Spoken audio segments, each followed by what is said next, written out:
2023 का budget is the first budget of Amritkaal और golden era. Amritkaal basically run up to है until 2047 which is 100th year of India's independence and the vision कि उस time पे India कैसा होना चाहिए। अब इस बजट में भी बहुत इंपॉर्टेंट कंपोनेंट है the push towards green growth, और वो किन स्कीम्स की वजह से आएगा वो हम इस वीडियो में डिटेल में देखेंगे।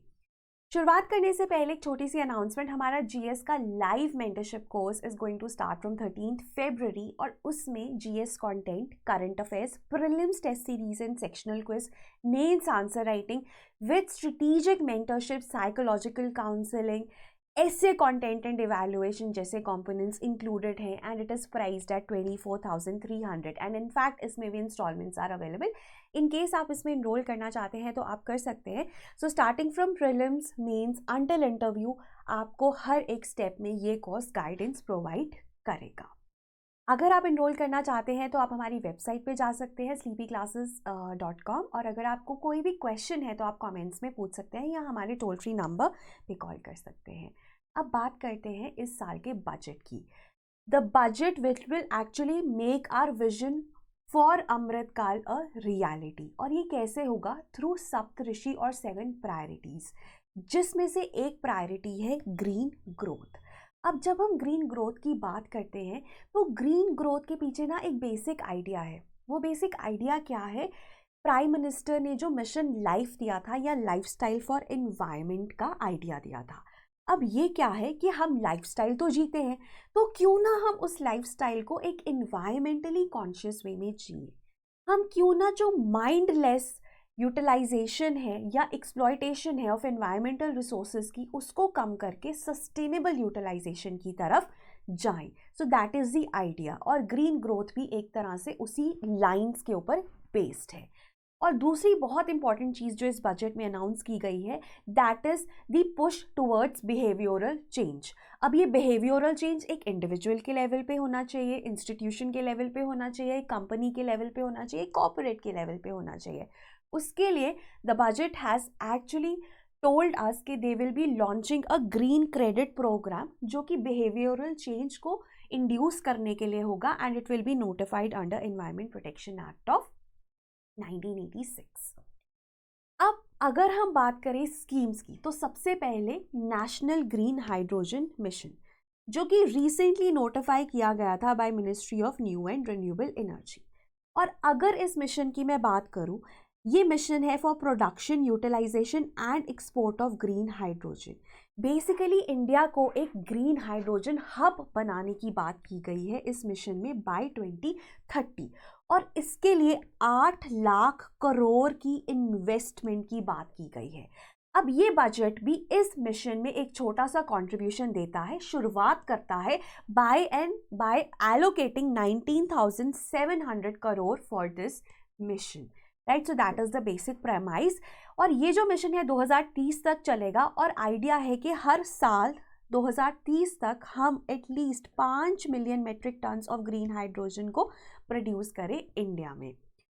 And that will also help us to curb the climate change, reduce the carbon intensity of economy, क्योंकि आपको पता है जब हम हाइड्रोजन को एज अ फ्यूल यूज़ करते हैं तो ग्रीन हाउस गैस एमिशंस नहीं होती, सिर्फ वाटर वेपर रिलीज होता है। सो इस हाइड्रोजन को हम इंडस्ट्री में यूज़ कर सकते हैं, ट्रांसपोर्टेशन में यूज़ कर सकते हैं, एंड बेसिकली जितने भी एस्पेक्ट्स हैं इकोनॉमी के जहाँ पे फॉसिल फ्यूल्स यूज़ होते हैं या रिन्यूएबल एनर्जी यूज़ होती है, वहाँ पर हम हाइड्रोजन को यूज़ कर सकते हैं।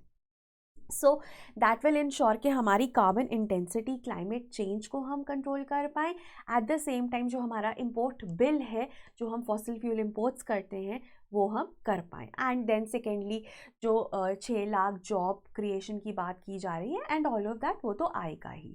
ठीक है। सो सबसे पहले national green hydrogen mission, the push towards green hydrogen. उसके बाद सस्टेनेबल इकोसिस्टम डेवलपमेंट में बात की जा रही है मिष्टी स्कीम की। मिष्टी स्कीम जो है that is for mangrove plantation along the coast line and salt pans. अब मैंग्रोव्स क्यों इतने इंपॉर्टेंट है? मैंग्रोव्स भी देखिए क्लाइमेट चेंज को फाइट करने में हेल्प करते हैं। अब जो मैंग्रोव्स हैं they grow in the inter intertidal areas, ये स्पेशलाइज्ड प्लांट्स हैं जो इंटरटाइडल एरियाज में ही ग्रो करते हैं. They are adapted for that and these are obviously salt tolerant. ठीक है, एक तो सॉल्ट टॉलरेंट क्योंकि इंटरटाइडल एरियाज में सॉल्टी वाटर होगा, उसमें ये ग्रो कर पाते हैं. And they are also adapted to grow in anaerobic conditions.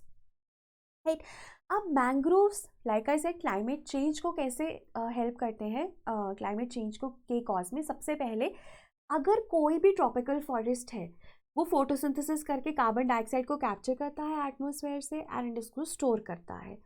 4 गुना ज़्यादा carbon dioxide is captured by mangroves.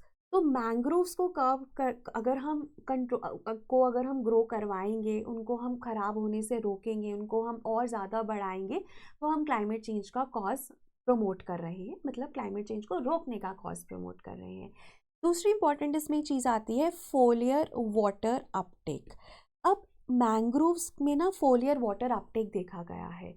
फोलियर water Uptake क्या होता है कि जो लीव्स होती हैं मैंग्रोव्स की वो पानी को सीधा एटमॉस्फेयर से ही कैप्चर कर लेती हैं. नॉर्मली प्लांट्स में क्या होता है, जो पानी है वो रूट्स के थ्रू आता है, लेकिन इनमें foliar is a word related to leaves और लीव्स भी वाटर को कैप्चर कर लेती हैं. तो बेसिकली जब ड्रॉट लाइक कंडीशंस होंगी, सॉइल में पानी कम होगा, तो ये फोलियर वाटर अपटेक हेल्प करेगा. और क्लाइमेट चेंज से ड्रॉट तो आना ही आना है. So this foliar water uptake is also going to help you in taking care of the climate change drought related conditions. So इसलिए अगर हम बात करें मैंग्रोव्स की तो बहुत इंपॉर्टेंट है in the helping you in the cause of the climate change, जो कि एक बहुत रियलिटी है. उसके बाद वेटलैंड्स की कंजर्वेशन के लिए वी हैव अमृत धरोहर. अब आपको पता है इंडिया में 75 रामसर साइट्स हैं, तो इनको कंजर्व करना, इनको लुक आफ्टर करना, प्रोटेक्ट करना एंड बाकी वेटलैंड्स की प्रोटेक्शन के लिए, वहाँ पे जो बायोडाइवर्सिटी है उसके लिए वी हैव अमृत धरोहर स्कीम, जो कि अगले 3 सालों के लिए लॉन्च की गई है. So this is for the ecosystems like the mangrove ecosystem and the wetland ecosystem. Right, so we have MISHTI scheme which is mangrove initiative for shoreline habitats and tangible incomes. और इसके लिए local community involve की जाएगी और funds कहाँ से आएंगे, MG NREGA से, ठीक है, और कैंपा से, और भी सोर्सेस फंड्स के एक्सप्लोर किए जाएंगे. Then Amrit Dharohar is for optimal use of wetlands. Then PM Pranam. PM Pranam भी एक इनिशिएटिव है which is programme for restoration, awareness, nourishment and amelioration of mother earth. और ये ministry of chemicals and fertilisers के under आता है. And the idea is to promote alternative fertilisers. ठीक है, पहली चीज़ आप ऑल्टरनेटिव फर्टिलाइजर्स को प्रमोट करोगे, और अगर आप केमिकल फर्टिलाइजर्स को यूज़ कर भी रहे हो, पहले तो कम यूज़ करोगे और बैलेंस्ड यूज़ करोगे. इसका सबसे बड़ा फ़ायदा ये होगा, इन्वायरमेंट का तो फ़ायदा है ही, दूसरा फ़ायदा है कि जो सब्सिडी बिल है जो गवर्नमेंट को बेयर करना पड़ता है for providing fertilisers to the farmers, वो भी कम होगा. तो एक हमारे पास PM प्रणाम स्कीम है. Then waste to wealth plants, 500 नए वेस्ट टू वेल्थ प्लांट्स लगाए जाएंगे और यहाँ पर ये किया जाएगा under the Gobardhan scheme. Gobardhan scheme circular economy को प्रमोट करती है, वेस्ट टू वेल्थ को प्रमोट करती है. Basically waste like cow dung और बाकी जो वेस्ट होता है, बायोमास वेस्ट जनरेट होता है रूरल एरियाज में, उसको कन्वर्ट किया जाता है इनटू कंप्रेस्ड बायोगैस. अब देखो, जब भी वेस्ट की या काउ डंग की एनएरोबिक डाइजेशन होगी, एनएरोबिक डाइजेशन का मतलब है in the absence of oxygen, तो हमारे पास बायोगैस बनती है. Biogas is which has 55% of methane, 40% of carbon dioxide and other gases in traces like H2S.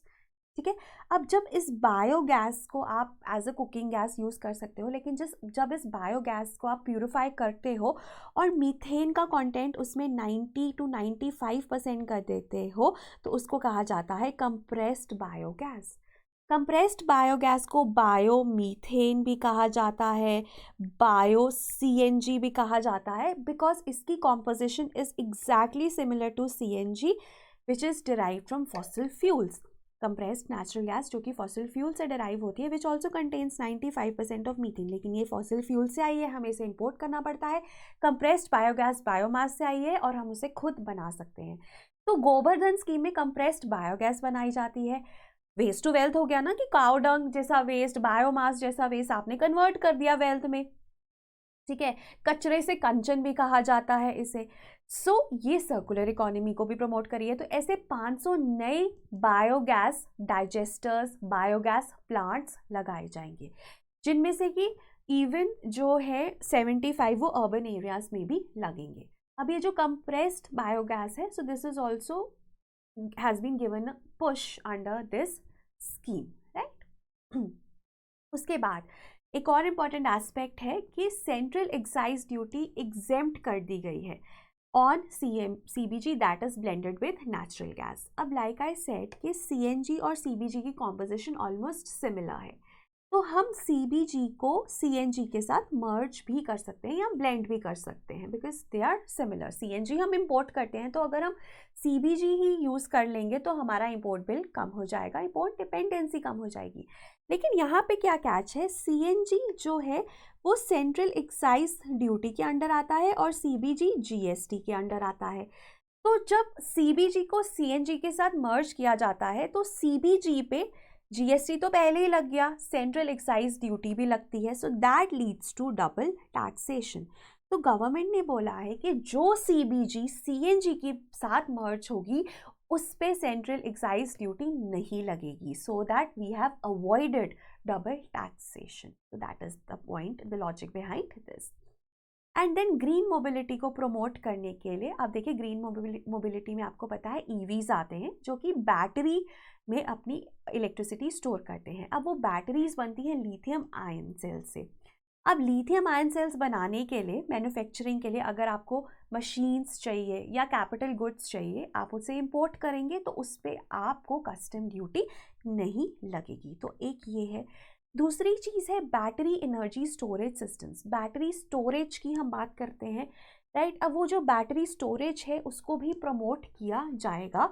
And वो कैसे प्रमोट किया जाएगा, फंडिंग दी जाएगी थ्रू वायबिलिटी गैप फंडिंग, क्योंकि बैटरी स्टोरेज क्रिएट करना, मतलब बैटरीज बनाना बहुत एक महंगा प्रोपोजिशन है। तो मैन्युफैक्चरर्स उसको करें, उसके लिए फंड्स दिए जाएंगे बाय द गवर्नमेंट। जितना वायबल बनाने के लिए फंड्स चाहिए वो वायबिलिटी गैप फंडिंग के थ्रू दिए जाएंगे, ठीक है। सो लिथियम आयन सेल्स बनाने के लिए आपको अगर मशीन निकालनी है तो आपको कस्टम ड्यूटी से एग्जेम्पशन है, और अगर आपको बैटरीज बनानी है तो आपको वायबिलिटी गैप फंडिंग मिलेगी। तो ग्रीन मोबिलिटी को भी पुश मिलता है।